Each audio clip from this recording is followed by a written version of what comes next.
What is up, my basic birches? Do you want to make a quick woodworking project for the holidays? Today I'm making some festive coasters that'll slay any table you put them on.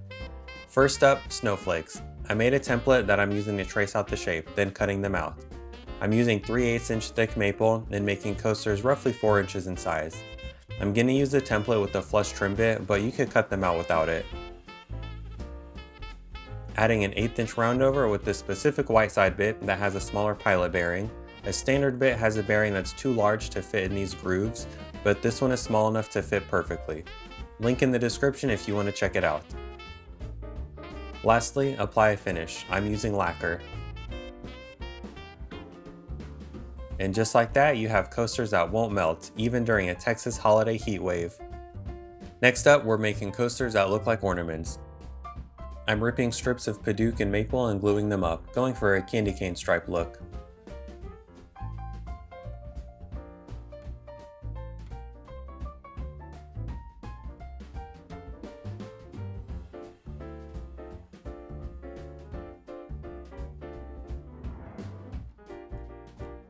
Cleaning it up with the planer, then resawing. Resawing on the table saw can be pretty easy. Just raise the blade a little bit with each pass until you cut all the way through. If you don't feel comfortable cutting all the way, you can leave a little sliver in the middle and finish it off with a handsaw. One final pass through the planer to get it all the same thickness. Now I'm tracing out an ornament shape, then cutting it out with the bandsaw, though you could also use a jigsaw or a scroll saw.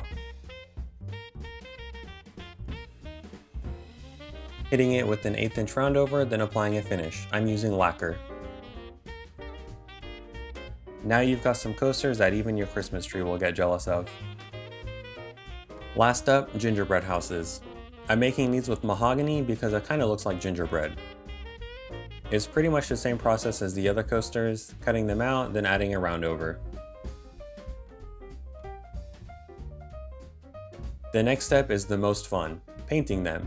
This is a great arts and crafts project to do with your family or make it a date night. You'll end up with something you can use every year and relive the memories you made making them. Once the paint's dry, apply your finish. I'm using a Rust-Oleum clear enamel spray. And there you have it, 3 sets of holiday coasters. To be honest, they don't even have to be coasters. You could also drill some holes, add some string, and turn them into ornaments. Hopefully I gave you some inspiration to make your own. Happy holidays, and always remember, don't be basic.